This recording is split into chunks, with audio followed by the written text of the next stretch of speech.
Sekarang kamu bisa memunculkan pop-up Windows dengan mengklik tombol Home dan kamu bisa melakukan multitasking sambil menonton video analisa pagi tanpa berlangganan YouTube Premium. Hai semuanya, gimana kabar kalian? Semoga selalu dalam keadaan baik. Jadi welcome back again di Ade Kriston Channel dan ini adalah segmen analisa pagi, segmen dimana kita akan mengulas untuk update news dan juga pergerakan dari market, khususnya market dari Bitcoin.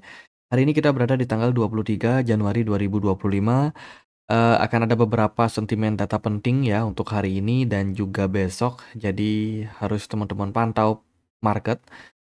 Baru aja dini hari tadi jam 1 itu ada rilis data 20 years bond auction terkait dengan yield ya yang diberikan untuk obligasi jangka panjang Amerika Serikat selama 20 tahun, di mana yieldnya mengalami kenaikan kembali dari 4,6 menjadi 4,9 maksimumnya. Jadi ini merupakan sebuah kenaikan yang akan memberikan impact terhadap dolar.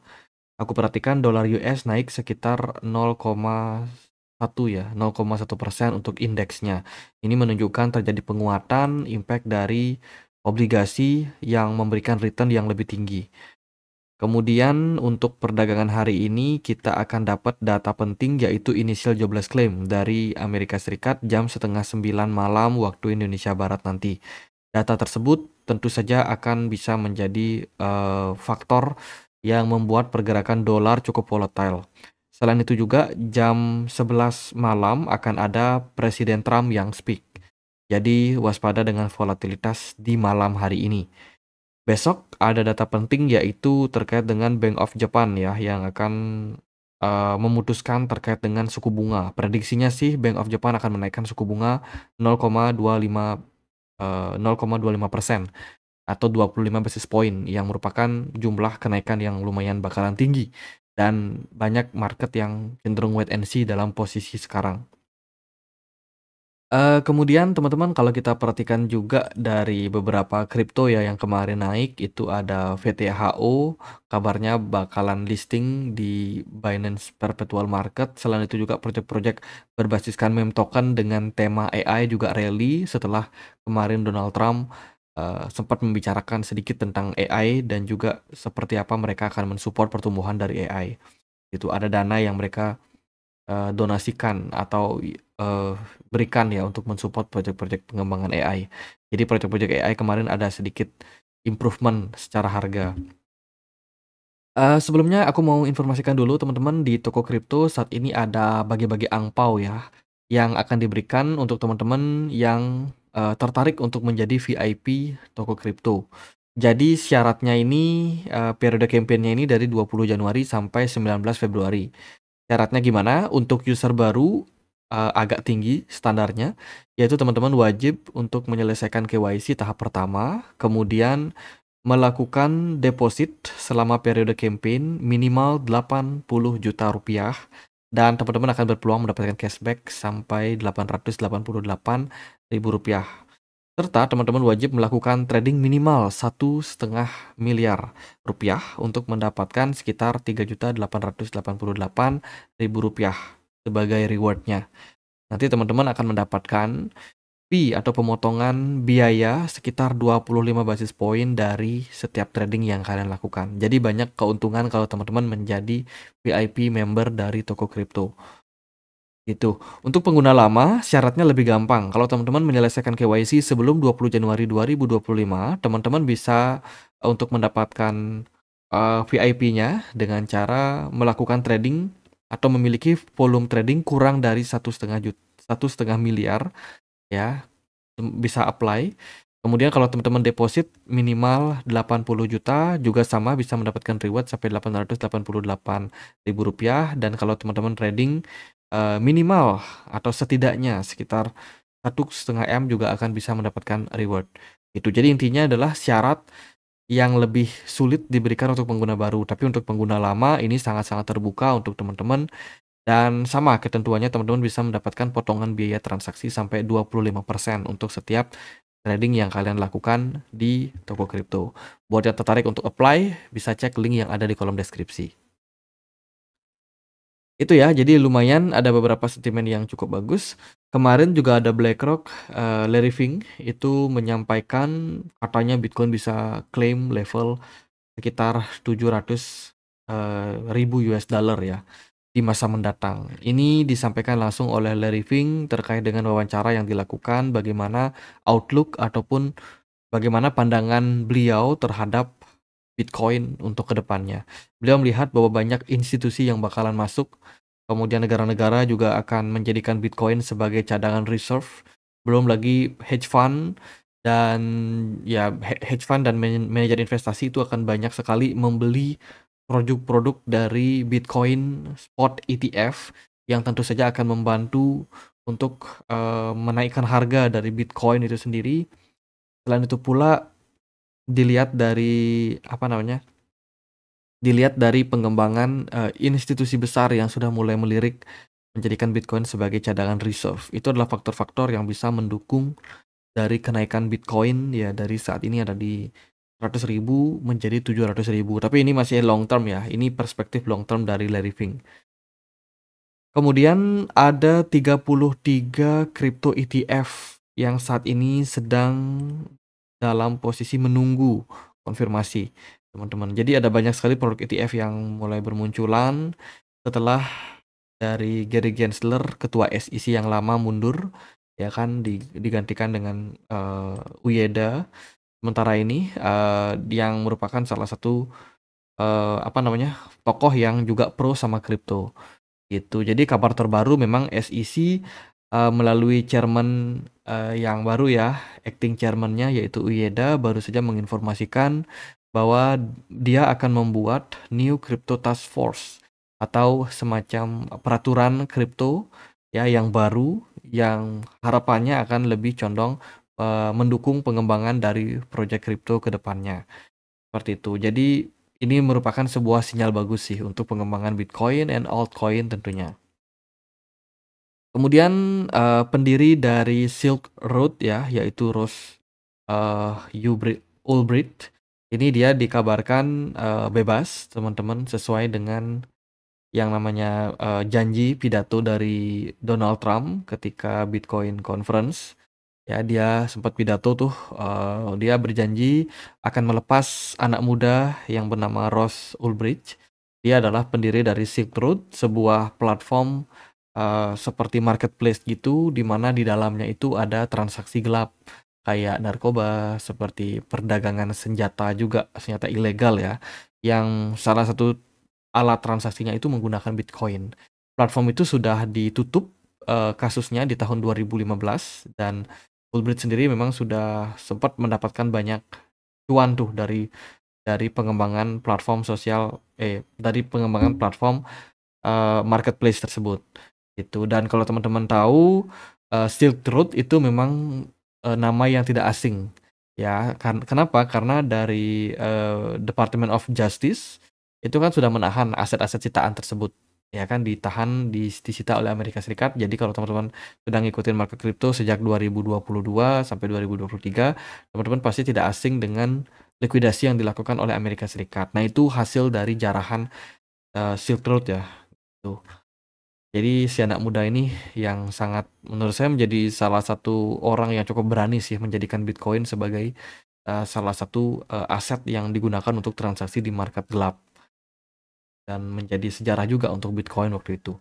Tapi pembebasan dari Ulbricht itu mungkin tidak akan memberikan signifikan pergerakan harga ataupun ya kenaikan harga pada Bitcoin. Nggak akan ngaruh lagi karena asetnya udah disita semua oleh pemerintah Amerika Serikat.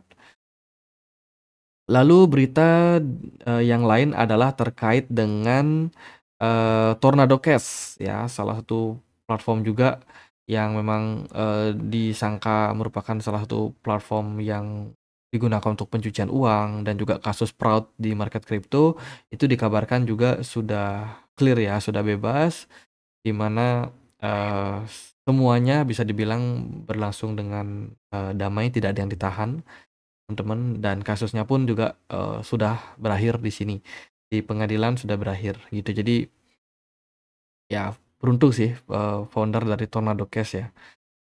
Kemudian pengembang dari Ethereum, Eric Conner,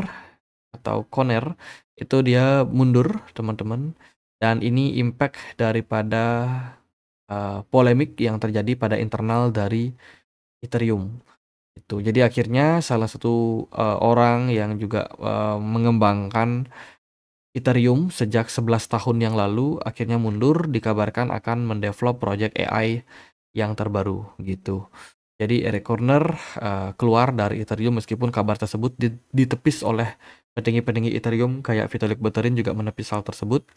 Tapi ya ini sudah resmi sih, sudah resmi mundur sejak 21 Januari kemarin. Itu kabarnya Corner akan membuat yang namanya Fresia AI, sebuah project AI yang baru yang dia kembangkan untuk pengembangan project AI di market crypto. Dilihat dari inflow and outflow kemarin lumayan bagus dari US ETF spot Ethereum maupun Bitcoin ya. Kemarin sama-sama mendapatkan inflow yang lumayan signifikan, menunjukkan kepercayaan dari market terhadap market ETF yang masih cenderung baik. Nah ini dia VTHO, salah satu project dari Fed ya, yang memang growth kemarin harganya mengalami lonjakan signifikan. Kemudian USDC dikabarkan meningkatkan atau terjadi peningkatan liquidity, menunjukkan bahwa ada jumlah USDC yang diminting lebih besar. Biasanya sih kalau stablecoin diminting itu merupakan sebuah sinyal yang bagus. Ya, karena lebih banyak dana yang bisa dipakai untuk growth the market. Gitu. Semoga ini bisa menjadi sentimen yang bagus. Awal yang baik untuk market. Belakangan aku juga sempat baca nih kalau Inggris ternyata mengalami krisis ya. Inggris sana itu kayak dapat masalah terkait dengan utang mereka yang membludak. Ini impact daripada kebijakan dan juga penurunan dari pound sterling yang semakin lama semakin mengalami penurunan. Itu semenjak pound sterling keluar dari Uni Eropa atau Inggris keluar dari Uni Eropa. Semenjak saat itu harga dari pound sterling terus mengalami penurunan, ditambah lagi utang dari Inggris yang terus mengalami peningkatan. Ada banyak yang memprediksi bahwa akan ada crash yang terjadi pada pound sterling ke depan. Tapi menurut saya sih hal tersebut tentu saja bisa saja terjadi ya, tapi mungkin tidak akan semudah yang dipikirkan oleh banyak analis. Jadi kita tetap antisipasi adanya potensial krisis. Dilihat dari Bitcoin sendiri, aku perhatikan sih indeks dolar so far masih cukup kuat, tapi perlahan-lahan trennya udah mulai menunjukkan indikasi pelemahan gitu. Dari MACD sendiri aku perhatikan juga indeks dolar sudah mulai dead cross dan ada indikasi pelemahan momentum. Semoga sih pelemahan dari indeks dolar ini bisa direspon dengan positif oleh market Bitcoin dan juga altcoin tentunya. Harapannya seperti itu, sebab dari Bitcoin Index dari US dollar index ya, itu udah mengalami tren yang naik sejak bulan September 2024 sampai sekarang ini baru mengindikasikan tren penurunan. Naiknya Donald Trump itu seringkali diindikasikan sebagai sebuah potensi untuk dolar mengalami penurunan sebab dari historical sebelumnya di mana Donald Trump menjabat itu juga kurang lebih sama. Dolar harus diturunkan supaya ekspor mereka bisa naik signifikan. Ya, ekspor yang naik tentu saja bisa menjadi sentimen yang bagus untuk GDP dari Amerika Serikat itu sendiri. Itu. Jadi dolar yang tinggi itu akan bikin cost orang-orang untuk membeli produk ekspor dari Amerika Serikat akan lebih mahal. Itu. Jadi dolar yang turun ini bisa menjadi sebuah indikasi baik untuk market crypto. Koin yang perform kemarin nggak terlalu banyak, ada WLD dan juga ada Solana. Aku perhatikan naik ya, lumayan bagus. Kemudian XRP juga masih cenderung strong, sementara beberapa altcoin belum sama sekali memberikan implikasi pergerakan yang positif. So far Bitcoin masih sangat-sangat baik ya, sangat-sangat baik secara pergerakan dan kita juga melihat adanya memang semacam pengetatan yang terjadi pada liquidity sementara ini.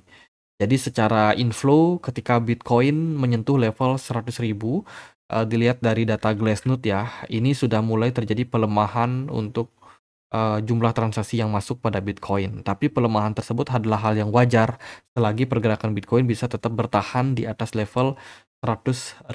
Itu so far merupakan sebuah indikasi yang bagus gitu. Kemudian juga dilihat dari net realized profit, ini udah ada selling pressure ya yang memang terjadi ketika pergerakan Bitcoin berada di kisaran 100.000 dan secara jangka pendek ini baru mulai ada peningkatan buyer yang masuk kembali gitu. Jadi posisi dari Bitcoin saat ini masih sangat-sangat bagus ya. Supply-nya masih sangat-sangat oke, kemudian demand-nya, permintaan pada Bitcoin juga masih sangat-sangat baik.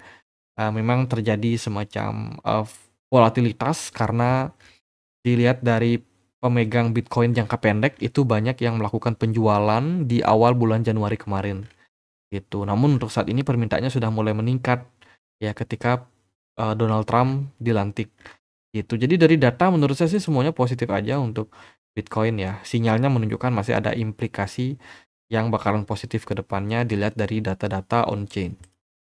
Gitu, tinggal kita tunggu aja nih.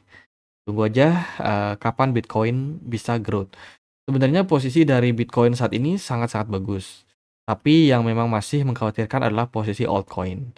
Ya, posisi saat ini sih masih terbilang lebih baik sebab Bitcoinnya cuma bergerak sideways. Coba bayangkan kalau Bitcoin bergerak turun atau drop, diimbangi dengan Bitcoin dominance yang naik, itu bakalan down parah sih untuk altcoin. Tapi nyatanya Bitcoin stabil sideways. Ya, meskipun Bitcoin dominance memang dalam beberapa waktu terakhir sempat mengalami tren kenaikan. Tuh. Kemarin juga saya sempat bahas terkait dengan Ethereum, yang mana Ethereum tersebut itu ada memang masalah ya. Ini aku udah coba untuk rangkum. Yang pertama adalah Vitalik Buterin, co-founder dari Ethereum, melakukan penjualan secara berkala pada Ethereum-nya dengan nominal yang cukup besar. Katanya sih untuk mengembangkan infrastruktur layer kedua dan juga ekosistem pada Ethereum. Itu. Kemudian pengembangan layer kedua itu sangat agresif dan banyak pengembang yang memilih untuk keluar dari Ethereum dan beralih ke layer 2. Nah, ini bikin jumlah transaksi yang terjadi pada Ethereum semakin lama semakin menurun. Impact-nya adalah jumlah token yang di-burning akibat transaksi yang turun itu makin berkurang, sehingga Ethereum cenderung kurang perform. Belum lagi ada masalah-masalah internal. Foundernya ada yang keluar juga, ya kan, pengembang dari Ethereum ada yang keluar juga, dan itu adalah faktor-faktor yang menyebabkan Ethereum belum terlalu perform. Gitu. Overall sih menurut saya cukup fine, cukup bagus. Closing time frame daily pada Bitcoin di perdagangan kemarin juga sangat bagus juga. Bitcoin mampu mempertahankan area 100.000, volume perdagangannya overall bagus, smart money-nya juga bagus. Bitcoin dominance ini so far masih cukup kuat ya, masih harus berhati-hati teman-teman, karena Bitcoin dominance yang posisi tinggi seperti sekarang ini bisa aja naik sewaktu-waktu dan kembali menekan banyak altcoin. Gitu. Altcoin yang perform pun juga nggak terlalu banyak ya. Solana masih dalam tren yang positif. Kemudian token dari Trump dan juga Meliana, bener nggak? Ya itulah Melania ya. Nah itu bisa dibilang juga mulai recover sedikit setelah selling pressure yang terjadi beberapa waktu terakhir. Token-token AI boleh dipantau karena Donald Trump sangat-sangat positif ya terhadap pengembangan dari AI itu. Gitu aja sih pembahasan kali ini buat market, nggak terlalu gimana-gimana juga untuk market. Paling waspadai hari ini ada sentimen initial jobless claim dan juga besok ada Bank of Japan ya yang ada interest rate decision. Itu aja buat update kali ini. Semoga kedepannya market crypto bisa growth ya. Dan akhir kata saya Andre, makasih.